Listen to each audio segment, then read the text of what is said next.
Sehingga Sayyidina Abu Bakar pun pulang.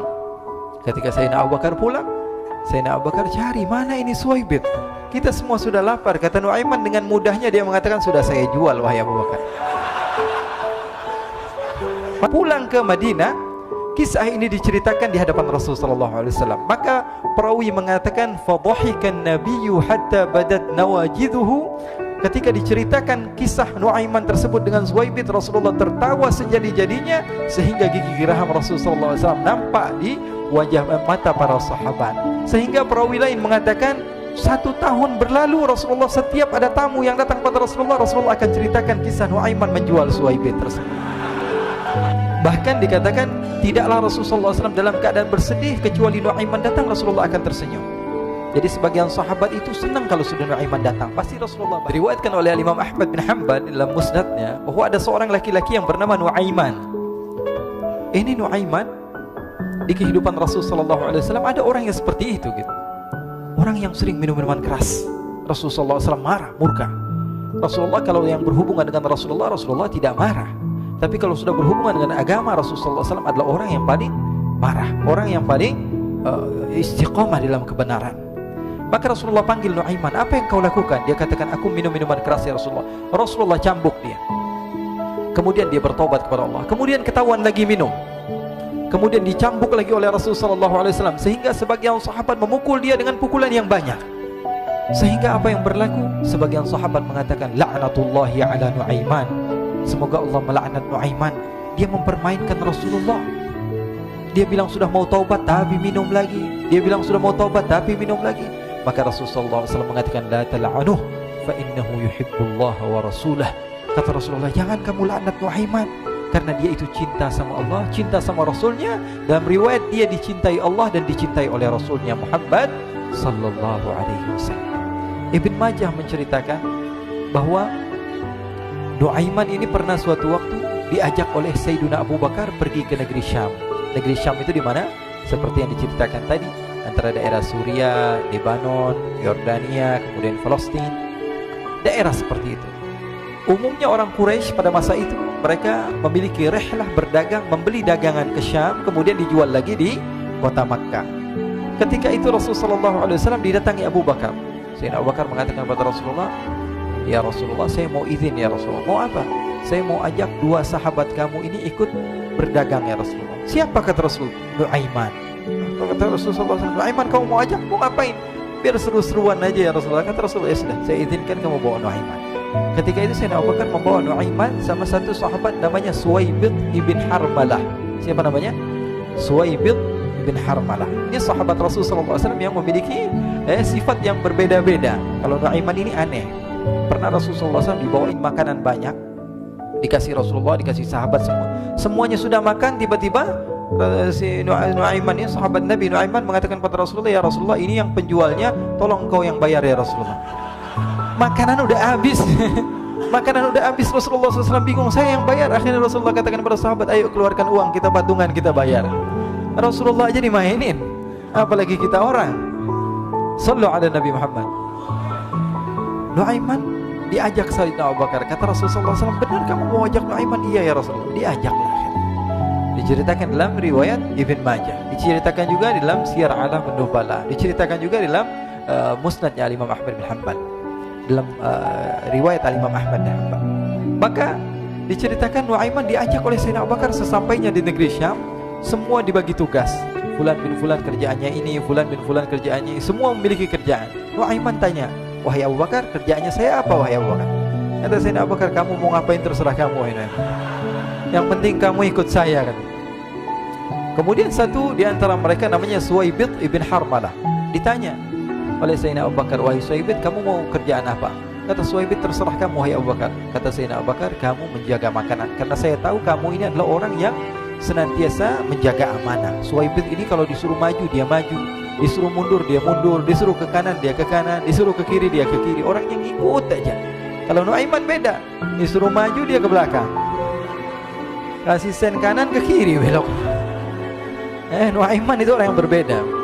Maka Suwaibit mendapatkan tugas, semua mendapatkan tugas kecuali Nuaiman. Sehingga ikhwani, apa yang berlaku, apa yang terjadi, Sayyidina Abu Bakar pergi sibuk dengan kesibukannya, sehingga datanglah waktu siang. Nuaiman sudah lapar. Nuaiman cari makanan. Dia nggak punya uang, diajak Sayyidina Abu Bakar tapi tidak diberikan uang. Sehingga dia cari-cari makanan. Dia tahu Suwaibid yang jaga makanan, dikatakan, wahai Suwaibid, saya mau makan, berikan kepada saya satu roti saja. Yang terpenting apa? Saya makan sekarang, saya sudah lapar. Kata Suwaibid, ya Allah Nuaiman, kita tunggu Abu Bakar saja sehingga dia datang, karena ini amanat. Amanat dari Abu Bakar, saya tidak boleh berikan kepada siapapun kecuali atas izin Abu Bakar. Kata Nuaiman, kasih saya makanan, kalau tidak saya bikin masalah sama kamu. Merah wajahnya Suwaibid, karena dia tahu, jangankan saya, Rasulullah jadi mainin. Bingung, apa yang harus saya lakukan? Akhirnya Nuaiman bilang, gampangannya aja, kata Nuaiman, kamu kasih saya makanan, atau kalau tidak saya bikin masalah sama kamu. Bingung Suwaibid, pikir panjang. Setelah itu dia katakan, ya sudah Nuaiman, saya tetap mau jaga amanah Abu Bakar, karena saya takut ini adalah perintahnya Allah, perintahnya Rasulullah SAW, dan perintah daripada Abu Bakar, sahabatnya Nabi. Kata Nuaiman, kalau memang begitu kamu maunya, ya sudah, berarti kamu ngajakin berantem sama saya. Nuaiman pergi ke pasar. Dia cari-cari tempat penjualan hamba sahaya.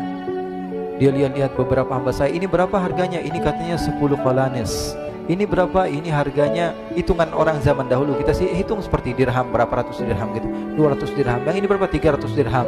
Yang ini berapa harga hamba sahaya? 300 dirham. Harganya antara 300, 200 sampai 100. Kemudian Nuaiman mengatakan kepada penjual hamba sahaya tersebut, saya punya juga hamba sahaya, tapi saya jual cuma 20 dirham saja, murah.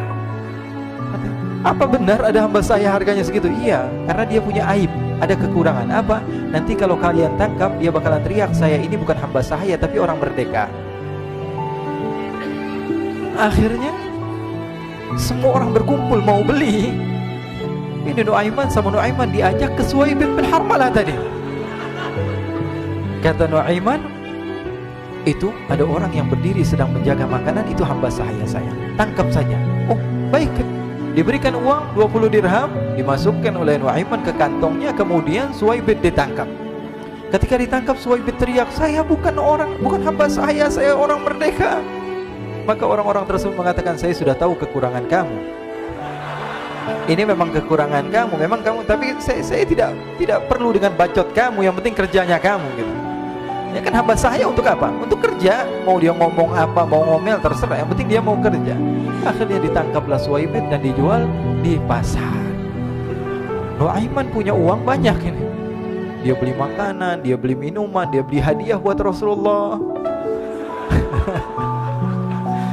Dia beli macam-macam di negeri Syam ini. Waktu itu adalah superpower, adidaya Romawi. Pada masa itu semua barang mahal. Tapi Nuaiman banyak uangnya, dia belanja ini, belanja itu, sehingga Sayyidina Abu Bakar pun pulang. Ketika Sayyidina Abu Bakar pulang, Sayyidina Abu Bakar cari, mana ini Suwaibid? Kita semua sudah lapar. Kata Nuaiman dengan mudahnya dia mengatakan, sudah saya jual wahai Abu Bakar. Maka Sayyidina Abu Bakar bertanya, apa yang kau lakukan wahai Nuaiman? Diceritakan oleh Nuaiman dengan jujur. Nuaiman ini orangnya apa adanya, tapi nyusahin. Saya jual. Akhirnya dibawa oleh Nuaiman. Sayyidina Abu Bakar pergi ke mana? Ke pasar. Lalu dibeli lagi oleh Sayyidina Abu Bakar As-Siddiq, Suwaibid yang tadinya orang merdeka menjadi hamba sahaya sebentar, kemudian dibeli lagi oleh Sayyidina Abu Bakar. Pulang ke Madinah, kisah ini diceritakan di hadapan Rasulullah SAW. Maka perawi mengatakan, fadhahikan nabiyyu hatta badat nawajiduhu.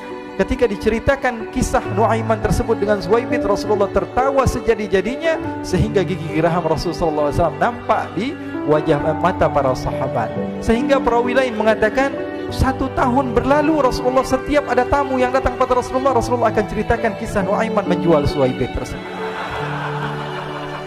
Jadi ada ikhwani, jangan kalian kira Rasulullah SAW itu hidup di satu masa sahabat-sahabatnya itu seperti ustadz-ustadz yang khusyuk, yang kayak Habib bin Anis ini banyak. Bahkan ikhwani, mungkin di akhir karena masanya sudah habis, pernah suatu waktu Rasulullah SAW didatangi asyraf, delegasi dari beberapa negara yang ingin mengenal apa itu agama Islam. Sehingga mereka datang ke rumah Rasulullah SAW membawa unta, kendaraan yang ketika itu kendaraan yang paling mahal mereka miliki, itu untanya yang paling mewah. diikat di depan rumah Rasul sallallahu alaihi wasallam.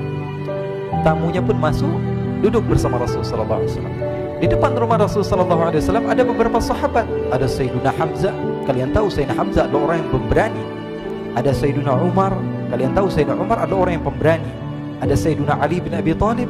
Ada Sayyiduna Sa'ad bin Abi Waqqas. 4 sahabat ini lagi nongkrong gitu depan rumahnya Rasul sallallahu alaihi wasallam, berjaga sebelum Allah Subhanahu wa taala turunkan ayat wallahu ya'simuka minan nas. Ketika mereka sedang asyik duduk, tiba-tiba Nuaiman datang. Ini Nuaiman kalau datang pasti bikin sesuatu yang aneh. Bahkan dikatakan tidaklah Rasulullah SAW dalam keadaan bersedih, kecuali Nuaiman datang Rasulullah akan tersenyum. Jadi sebagian sahabat itu senang kalau sudah Nuaiman datang, pasti Rasulullah bahagia. Tapi ketika itu Nuaiman datang, ingin duduk bareng-bareng Sayyidina Hamzah. Sayyidina Hamzah katakan kepada Nuaiman, bercanda begitu. Nuaiman, kamu lihat unta orang datang dari luar Arab ini. Lihat, kata Nuaiman, ini besar banget ini, badannya besar gitu. Dagingnya pasti banyak. Iya nih kalau kita sate enak nih ntar malam. Kata Nuaiman. Kata Sayyidina Hamzah, apakah kamu berani? Kata Nuaiman, saya berani aja asal kalian gak bilang sama Rasulullah. Kata Sayyidina Hamzah, benar wahai Nuaiman, benar kan? Akhirnya Sayyidina Hamzah lupa masalah itu, cuma bercanda-bercanda saja. Sayyidina Hamzah lagi asik sama Sayyidina Umar, Sayyidina Ali. Tiba-tiba apa? Ternyata ketika dia melihat unta tersebut sudah pisah antara kepala sama badannya. Nuaiman mengatakan, wahai Hamzah, ini unta saya sudah potong, saya mau pergi sebentar. Kalau Rasulullah cari saya, tolong jangan beritahu di mana saya. Nanti kalau keadaan sudah aman, mari kita nyate bareng-bareng. Ini ada yang seperti itu di zaman Rasulullah SAW. Maka dia pun berlari dan berlari mencari satu tempat supaya Rasulullah SAW dia selamat daripada Rasulullah SAW. Sehingga Sayyidina Hamzah bingung, ini kalau Rasulullah keluar gimana? Ada Hamzah Asadullah, ada Ali bin Abi Thalib, ada Umar, gak bisa jaga kendaraannya, tamunya Rasulullah sallallahu alaihi wasallam. Akhirnya benar apa yang terjadi, ikhwani. Rasul sallallahu alaihi wasallam tamunya mau pulang. Ketika dia buka pintu, tamu melihat apa? Untanya sudah begitu. Mereka teriak, "Wa naqatah, unta kami wahai Muhammad. Baru mau kenal Islam, unta kami, kendaraan kami sudah dibuang." Rasulullah SAW lihat Sayyidina Hamzah, lihat Sayyidina Ali. Mereka gak bisa ngomong, mereka hanya bilang apa? Nuaiman ya Rasulullah. Rasulullah perintahkan Sayyidina Umar, wahai Umar, sekarang kamu ambil uang, kemudian kamu gantikan, kemudian kamu berikan 2 kali lipat daripada harta unta ini, sehingga apa? Agama Islam tidak didengar dengan sesuatu yang tidak baik di luar sana. Akhirnya diberikan harta, diberikan unta yang baru dan diberikan harta yang lebih untuk orang tersebut, sehingga orang tersebut tidak menjelek-jelekan agama Islam. Kata Rasulullah SAW, dan sekarang waktunya kita balas dendam sama Nuaiman. Nuaiman ternyata berlari tempat yang jauh sampai hampir keluar dari kota Madinah. Dia dapatkan seorang sahabat Nabi yang hadir juga dalam peperangan Badar, namanya Al-Miqdad bin Al-Aswad. Siapa namanya? Al-Miqdad bin Al-Aswad ketika itu sedang menggali sumur. Ketika sedang menggali sumur, Nuaiman datang. Nuaiman katakan kepada Miqdad, wahai Miqdad, wahai sahabat Rasul, kamu orang yang hadir dalam peperangan Badar, kamu adalah orang yang hebat. Dipuji-puji sama Nuaiman. Ada maunya ini. Akhirnya dia bilang, wahai Miqdad, tolong saya. Kenapa wahai Nuaiman, kamu ini kekasihnya Rasulullah, orang yang disayang sama Rasulullah. Kenapa? Saya ini sedang dikejar-kejar orang jahat. Tolong selamatkan saya pengen masuk ke dalam sumur, boleh atau tidak? Kata Miqdad, siapa yang mengejar kamu? Pokoknya saya dikejar sama orang-orang. Kamu mau atau tidak selamatkan saya? Ya sudah, selagi kamu itu adalah sahabat Nabi, silahkan kamu masuk. Masuk akhirnya Nuaiman ke dalam sumur tersebut. Lalu Nuaiman mengatakan, wahai Miqdad, dia keluar lagi. Nanti kalau ada yang cari saya, tolong jangan beritahu saya di dalam sumur ya. Kata Miqdad, baiklah. Kata Nuaiman, siapapun yang bertanya tentang saya, kamu tidak akan kasih tahu? Iya kan? Walaupun Rasulullah yang tanya saya? Katanya, nggak mungkin Rasulullah datang ke tempat sejauh ini. Iya, walaupun Rasulullah. Akhirnya masuk Nuaiman. Setelah beberapa menit, Rasulullah dan rombongan benar datang. Miqdad bingung ini. Ini kenapa Rasulullah datang ke RW kami ini? Ada apa ini Rasulullah sampai sejauh ini? Ditanya, ya Rasulullah, ada apa ya Rasulullah? Kata Rasulullah, saya cari Nuaiman. Di mana Nuaiman? Innalillah, kata Miqdad. Nggak dijawab ini Rasulullah. Kalau dijawab saya ingkar janji. Akhirnya apa dia katakan? Wahai Rasulullah, mata saya tidak memandang kepada Nuaiman, tapi tangannya nunjuk ke dalam sumur. Sahabat. Apa dia bilang? Mata saya tidak melihat kepada Nuaiman, tapi tangannya nunjuk ke sumur. Akhirnya dibuka sama Rasulullah, Nuaiman muncul. Kata Rasulullah, Nuaiman, kamu bikin malu saya, wahai Nuaiman. Ya Rasulullah, yang bersalah bukan saya, tapi orang yang mencari saya bersama kamu, ya Rasulullah. Akhirnya Rasulullah nengok siapa, ternyata Nuaiman sudah lari kabur. Sallu ala Nabi Muhammad. Kisah-kisah seperti ini sebenarnya banyak sekali, ya. Ini menunjukkan kepada kita bahwa kehidupan Rasulullah itu begitu indah. Rasulullah SAW, kalau kamu mau menjadi orang yang baik, contoh Rasulullah. Mau menjadi bapak yang baik, contoh Rasulullah. Mau menjadi pemimpin peperangan yang baik, Rasulullah. Mau menjadi murid yang terbaik, contoh Rasulullah. Bagaimana akhlak Rasulullah. Mau menjadi suami yang baik, contoh Rasulullah. Dalam segala hal, apapun itu, Rasulullah SAW adalah makhluk yang paling terbaik.